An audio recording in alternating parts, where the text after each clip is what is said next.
Tonight on STN Channel 2 News, construction has started in Conover to bring Subway to campus. See what Aramark has to say about these renovations. Midnight Breakfast is back and in need of volunteers. Find out how you can help.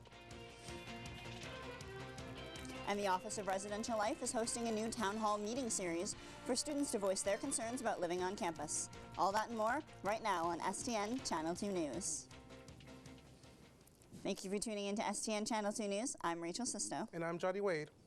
As the semester comes to an end, the university's dining services is making some big changes. News Director Scott Roberts has more. Good evening, guys. Well, if students were looking to get one last Conover sandwich before the end of the semester, unfortunately, they're a little bit too late. The Conover Market Deli and Zoka is now closed. This to begin the changeover to the newest addition to campus, a full Subway restaurant. It'll look very much like the Subways that you currently see in the market. There's two designs. There's like a traditional Subway design and the Metro design. We went with the Metro design just because it's more fresh. Students will get the same Subway prices and deals, along with extended hours for lunch and an added twist to the restaurant design. The thing that we're doing unique is we're going to put in a walk-up window. Just for a couple of reasons. It gives us some flexibility in the future. If for some reason we need to close that part of the area a little bit earlier for any reason, or open it earlier. Stapleton said it was clear to Aramark that students wanted to see $5 footlongs and more here on campus. You know, we always ask them, what brands do you like and what brand would you like to see on campus? And every single time we did a survey, Subway, Subway, Subway. It is, as you know, the #1 brand right now in the country, and it is certainly the #1 brand within the population of the age group on college campuses. Back now, you can see the blocked off windows to the former dining space, but inside, though, employees are already clearing things out. Aramark says they'll begin construction within the next week or so. They expect to be finished before the start of the spring semester. Outside Conover Campus Center, Scott Roberts, STN Channel 2 News. One of UHeart's most popular traditions, Midnight Breakfast, is back and scheduled to be held on Sunday, December 14th from 10 p.m. until 12 a.m. This will be the first Midnight Breakfast that will take place in the newly renovated Commons. Faculty and staff are needed to volunteer at this event to help prepare or serve students their favorite breakfast foods. If interested in volunteering, you can email Shannon Mumley at mumleyshannon@rmark.com. The World Affairs Council of Connecticut is holding its annual Model UN at the University of Hartford, and the group is looking for volunteers. Positions available include assisting with students' workshops, blog writing, observing committees, and more. The event is going on today, Friday, December 5th until 8 p.m., and Saturday, December 6th from 9 to 3. For any questions or to fill out a volunteer form for the event, you can visit stn2.tv for contact information. On December 3rd, the Office of Residential Life held a town hall meeting where students could discuss their concerns with the university administrators. Many UHeart students have issues with aspects of campus life, and some feel their concerns are going unnoticed by the university. One of the things that we hear, though, is people are unhappy, X, Y, and Z. They're putting it on Yik Yak, they're putting it on UHeart Confessions, so on and so forth. And that's where the University Town Hall series comes in. Village Apartments RD Max Koskoff started the event as a way to make students' concerns known to the ones who can help resolve them. So, at least giving the people the opportunity to have what we call essential student services in one room. Public safety, dining services, residential life facilities. These are when people read Yik Yak or UHeart Confessions have the most complaints about. Put them all in one room so students can have one answer in one space. He says those involved are dedicated to helping students and making life on campus better for everyone. I mean, this is all about bettering the student experience. We can't necessarily better it unless we know that it is a legitimate problem. And though attendance was small, students brought up a range of concerns, from work orders to meal plans to arming public safety. Koskoff says that he plans to hold these meetings at least once a semester, and he hopes students will use them to their full potential. And so now we are going to toss it over to Jabari Walker at the weather desk. Jabari, what can you tell us? Thank you, Rachel. Well, this past week gave us some snow, and a weekend was cold and filled with chills. Will it be the same for this weekend, or are there warmer days ahead of us? Find out after this quick break. Thanks, Jabari. Coming up after the break, we'll have the details about a new program for students and Hawks fans alike to get them connected to the school sports team. Plus, fall commencement is right around the corner as many students prepare for the big graduation day. And the holiday season has begun. See what you can do to make the season a bit warmer for those who need it the most. SCN Channel 2 News will be right back.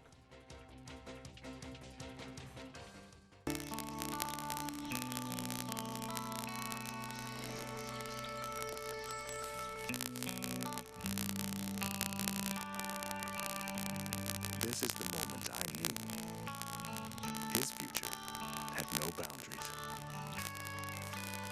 There are some moments only the forest can inspire. Find yours at discovertheforest.org.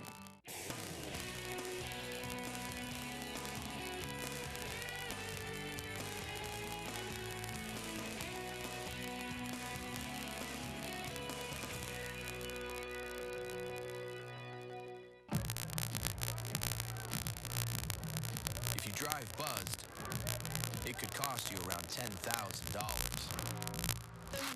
You'll face major legal fees, major fines, and steep insurance penalties. You could lose everything.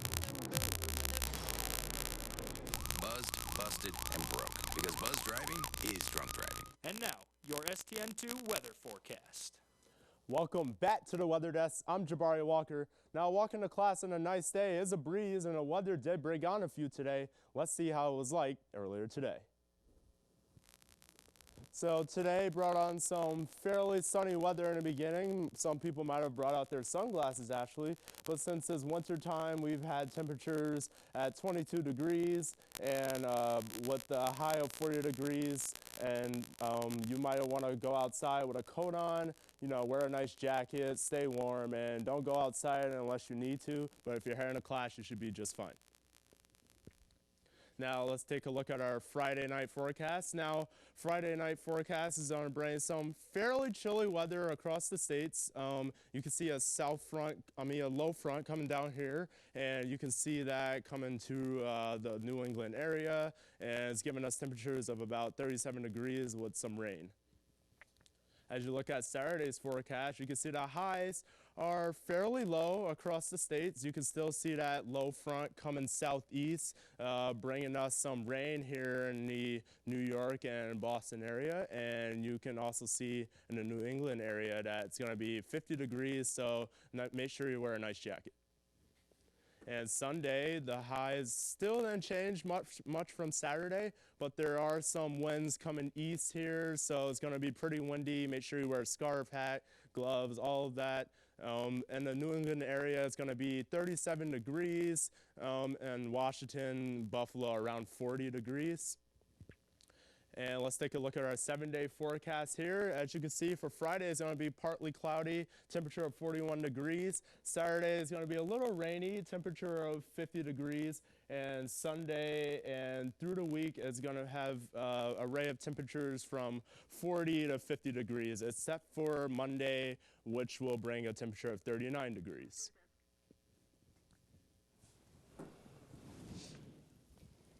Well, I'm just very glad that we're not seeing any snow on your 7-day. Not yet. I'm pretty glad too. But then again, you never know. This is New England. This is true. Yeah. In December. Yeah. All right. Thank you, Jabari. Thank you. The University Athletics Department recently released a new program called Hawks Connect. But who's connecting with what? STN2 wants to find out. This year, students and fans of the Hartford Hawks were given a new app called Hawks Connect, a new way for fans to get involved. Hawks Connect is a new program we've begun this year where we are using this to reward, incentivize, and engage our fans, including the students here at Hartford. So it's a lot of fun way for people to be part of the action while watching the Hawks in action. By signing up with Hawks Connect, fans will receive an official Hawks fan ID, which will give them access to a ton of prizes and perks. You can get rewards to get gift certificates to local establishments, opportunity to get access to things that a traditional fan couldn't get. And it also allows fans to do games like game predictions, daily trivia, there's contests, so it's a lot of fun things. Students can also follow up on the Hawks games live, and they can use the app whenever to earn special offers. It's not just when you're at a game, it's when you're watching the game when the Hawks are on the road, or every day you should log in and check to see what promotion is running. This program is planned to continue even after this basketball season to show support to all the teams on campus. For students interested in getting this app and for more information, visit our website at stn2.tv. About 180 students are expected to receive degrees at this year's fall commencement. The ceremony will be held Sunday, December 7th, starting at 2:30 p.m. at Lincoln Theater. President Harrison will preside over the ceremony, and Dr. Richard Fitchman will speak. Fitchman is a pioneer of LASIK eye surgery and a leader in revitalizing the Upper Albany Avenue section of Hartford.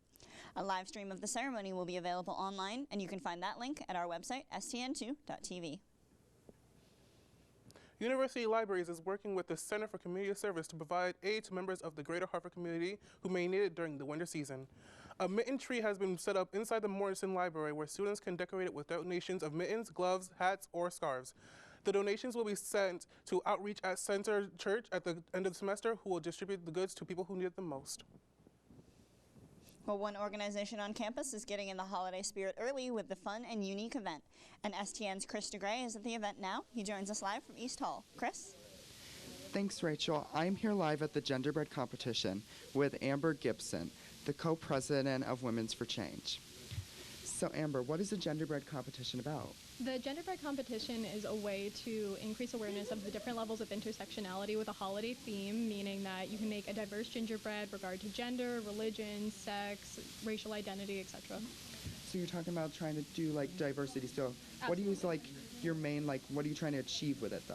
Basically awareness that there are marginalized groups, and then also that we support the diversity and the diverse community, which is a main theme of feminism, and that's one of our bases as Women for Change. So it was just nice to create different gingerbread men and have a nice holiday feel, especially that you can eat it afterward.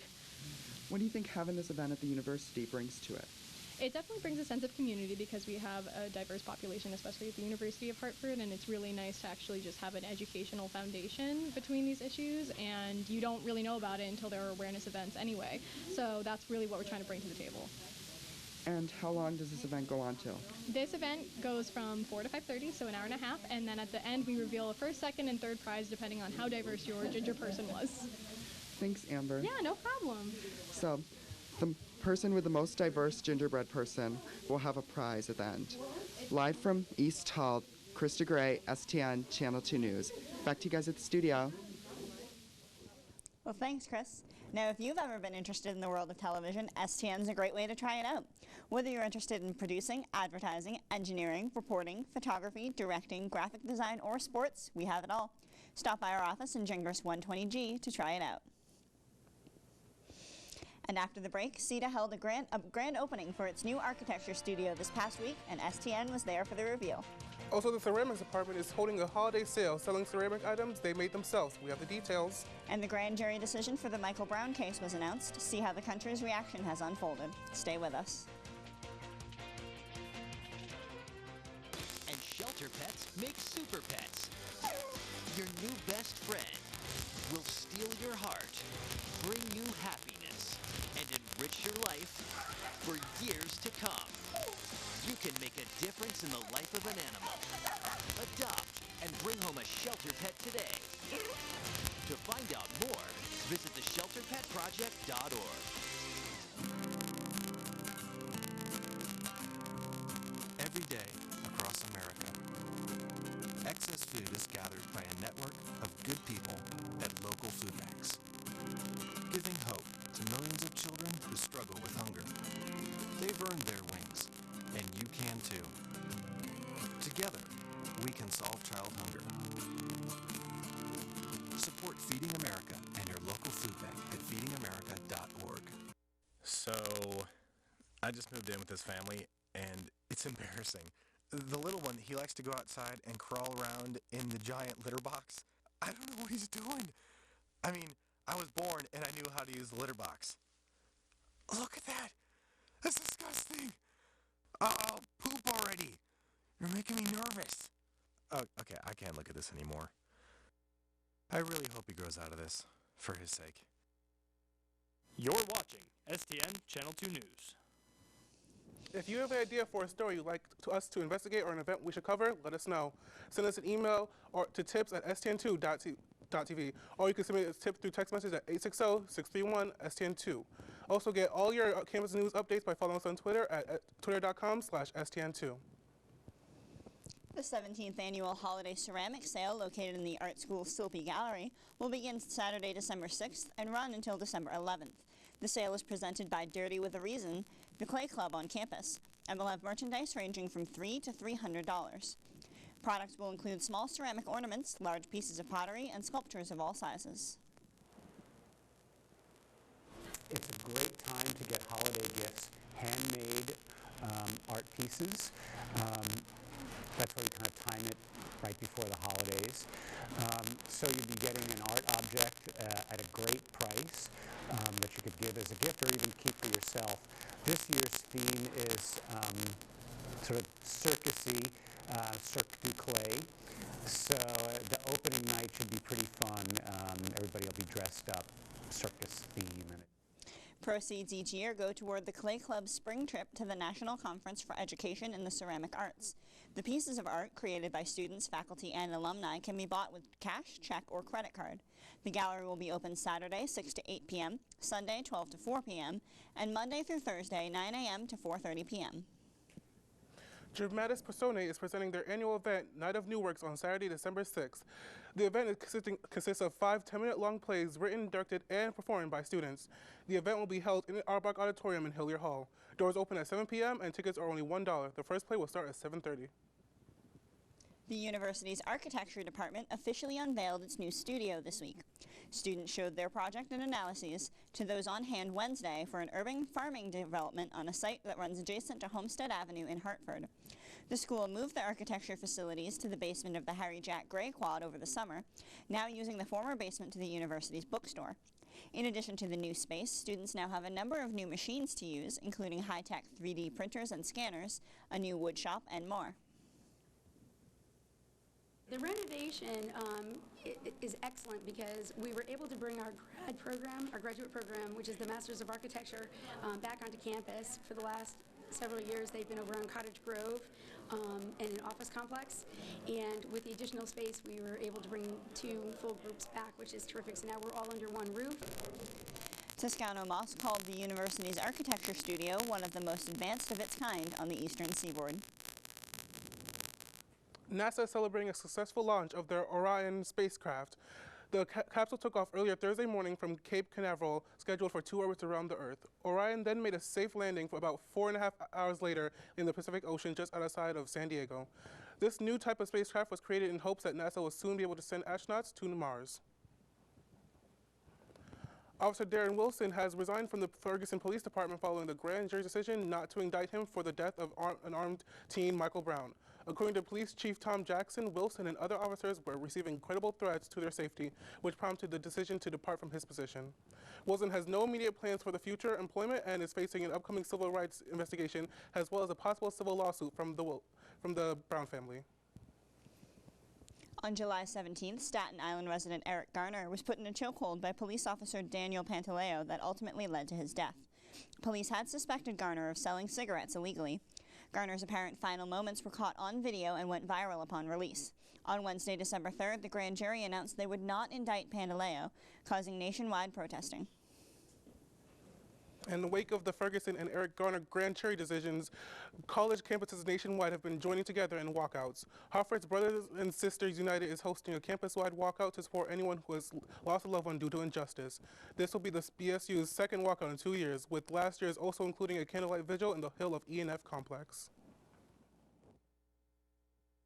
So now with this walkout, we're trying to design it where we try to reach out to presidents of all the organizations to essentially just get the campus to just show, some kind of like congregation, just to make people aware of what's going on. Even if we don't really touch the whole campus, we're trying to get people to at least see bringing people together could actually make some type of change to happen.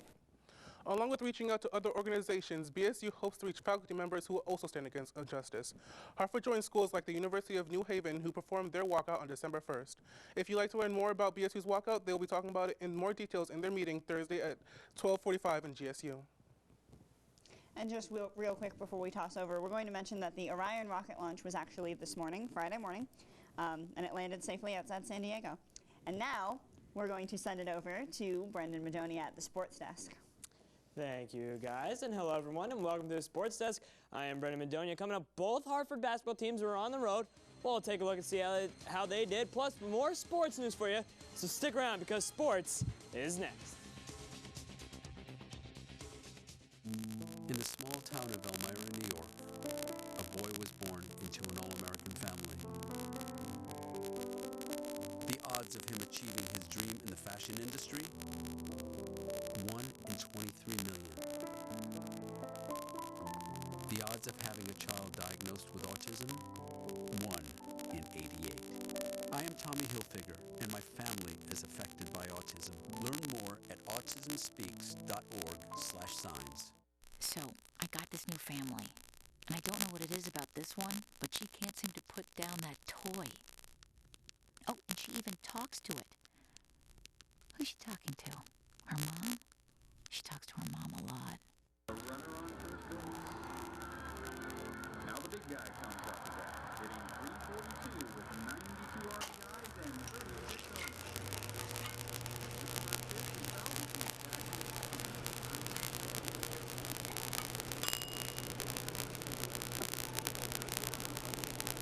Chill raw and prepared foods promptly. 1 in 6 Americans will get sick from food poisoning this year. Keep your family safer. Check your steps at foodsafety.gov. And now, your Channel 2 Sports. And welcome back. Now the Gallagher gang has had a lot to cheer about last week as they start off the season 5-1. That's the best start for their program in its history. However, after a loss last Sunday against Yale, they tried to rebound in a rare early conference matchup against Vermont. Let's go to the board. And there you see the Hawks fall in this one, the final score being 81-69 in favor of the Catamounts. Offensively, a great game for Tyler Dyson, shooting 63% behind the arc, finishing with 19 points. Mark Wakama matched Dyson, also with 19 points. And YM2, Yolonzo Moore, finishing the game with double-digit point totals with 14. For Vermont, Dre Wills finished with 11 points and also had 7 assists, 7 rebounds, and 6 steals in the game. Cam Ward came off the bench for Vermont and scored 19 points in just 24 minutes. And now Hartford will look to rebound after back-to-back losses as they go back to non-conference play against in-state rival CCSU. Last time these two played, the Blue Devils took the win 73-59. Yolonzo Moore led his team in, scoring with 19 points, playing all but just 1 minute. For CC, sophomore Gordon Matt Mobley is someone to watch out for. He leads his team in scoring with 129 points in just 7 games so far this season. In 14 matchups, UHA is 6-8 against Central Connecticut. The game will be played in the Chase Family Arena on Saturday at 7. And from the men, we move on to the women, who have had a tough going as of late. The Lady Hawks started their season 3-0 and have just lost their last 4 games. They face against Dartmouth this week. Let's see if they could turn things around. And as you see, the Big Green come out on top in this one, the final being 49-43. This now pushes the Hawks' losing streak up to 5. Sherelle Moore finished the game with a double-double, scoring 12 points and grabbing 11 boards. For Dartmouth, Fanny Cesabo scoring 20 points. She also had 3 rebounds and 2 assists to go along with that. Right behind her was Lakin Rowland, who had a double-double as well in the game with 12 rebounds and 11 points. With the win, Dartmouth moves up to 5-1 on the season as they go get to their best start since 2005. And now the Lady Hawks look ahead to the Lady Hawks' next matchup. That'll be up against Boston College. Hartford is only 1-8 against BC in program history. Last time they beat them was way back in 2011. Currently, UHA is on a 5-game losing streak, as I mentioned earlier, and they, after starting the season 3-0. This game will be played right here in Hartford, where the women won their last game played at home this season. By the way, the one-time UH beat BC, yeah, that was also back at home. Well, this game will be played on Sunday at 2. And Coach Justin Blood announced the new captains for the 2015 Hawks baseball team this week. Senior Brady Sheets and junior Chris Del Debbio were tagged to lead the team this year after playing a school record-breaking season last year, finishing with 31 wins. This is Blood's fourth season as the Hawks skipper as they start their 2015 campaign in the Duke Tournament in February. Keep it up with the spring sports theme. The Lax team announced their 2015 schedule. The season starts with an exhibition game against St. John's on January 31st. The season doesn't actually start until February 21st against Brighton, who made it to the NCAA quarterfinals last year. Conference play begins March 14th against UMass Lowell. That's followed by last year's AE champs, Albany. And moving on to some America East news, as this year's men's soccer conference championships, UMBC became the third team in AE history to make it to the Elite Eight in the NCAA tournament. The other two schools to accomplish this feat was Vermont, who did it back in 1989, and your Hartford Hawks, who did it back in 96. By beating Louisville on PKs last Sunday, the Retrievers will move on to face Creighton on Friday for a chance to go to the Final Four. And from college, we go to the world of the professionals and another edition of Pause for the Pros. Starting off with Ray Rice, who recently won his appeal he filed against the NFL earlier in November. Rice was suspended indefinitely on September 8th for hitting his now wife in a New Jersey elevator. Judge Barbara Jones heard the case and stated that Rice did not lie or mislead the NFL when telling them about what happened. Rice is now currently a free agent in the league and is allowed to sign with any team in the NFL. Currently, there has been no teams that has publicly announced interest in Rice. However, there are some teams that are looking to potentially sign him. Staying with the NFL, Adrian Peterson appeals process has started in order to overturn his year-long suspension without pay. Originally, there was reports of a deal in place for Peterson to get back into football. However, no deal has been reached. NFL Executive Vice President Troy Vincent testified in the appeal hearings Thursday. Peterson did not appear to that hearing. The NFL stated that they are waiting for a decision, but no date has been set. There are some reports that a deal can still be reached. However, with only 3 games remaining, all signs point to the fact that Peterson will not return this season. And moving on to the MLB, as their Executive Vice President, Joe Torre, announced that Major League Baseball and the Players Union will have a new domestic violence policy put in place. Torre testified before the Senate Commerce Committee and said that the MLB has proposed a plan that will give an appropriate level of discipline on players who commit acts of domestic violence or sexual assault. Currently, the league and the Players Union are in negotiations and hope to have the plan put in place before next season. And now it's time to say hell yeah as we take our weekly dive into the world of the AHL and the Hartford Wolfpack. It's time for the Pack Attack. And after 21 games, the Pack sports an 11-8-2 record and just its 9th in the conference. They're coming off a win against the Bridgeport Sound Tigers, winning 3-1 last Sunday. They're now on a 5-game break before playing Syracuse on Friday. The Crunch are currently sitting in 4th, only 1 point ahead of Hartford, and 7 points separate the Wolfpack from the first place in the Eastern Conference. So with the standings so close, the game on Friday will be an important one to win. The game will be played in upstate New York at 7. And now it's time to take a look at the upcoming games here on campus. And as I mentioned earlier, the men's basketball team will be taking on CCSU on Saturday. That game will be at 7. And the women's basketball team, they'll be playing BC. That game's on Sunday at 2. You know, I was actually super excited to go to the CCSU game, and I won't be able to because I'm in Night of New Works, and of course our Chris DeGray, who is out in the field, he's directing one of the shows. Oh, I heard that. So definitely would be a great thing for people to come see. Absolutely. If they're not going to the games. I mean, it's going to be a big game, an in-state rivalry. You know, CCSU, it's a pretty decent team, so that should be an interesting matchup, especially with, you know, the men's basketball team, you know, coming off back-to-back losses, not off to the start they would hope. I mean, they're 5-3, and I think that, you know, this is a pretty important game. But of course, you want to go see you and Chris DeGray. That'd be great. Everyone involved in that. They're 10-minute plays. They're short. You know. How do you guys feel like getting out in the cold, though? How do you feel about that? You know, not thrilled for that, but it's not going to be too bad this week, right? No, not too bad. Just a little partly cloudy, rain for tomorrow, but you should be good. You know, winter weather's coming up. There's no snow. No snow. Okay. No snow. I haven't seen snow. Shouldn't be snow. I like snow. Okay, I like no. snow. It snowed up at my house. So we're for the Thanksgiving nor'easter, and we lost power for like 5 days. It was wonderful. Yeah, everyone else on the Northeast got snow. I got rain all day, so that was my Thanksgiving week was rain. But I mean, I don't know. Normally by now it would snow in Hartford. I'm surprised that it's taken a little bit. Yeah, there was some on the ground, but it melted, I suppose. Yeah. I don't like shoveling too much. It's been a very strange winter in New England. Yeah, absolutely. Well, thank you for tuning in to this week's STN Channel 2 News. I'm Rachel Sisto. And I'm Johnny Wade. We will see you here next week.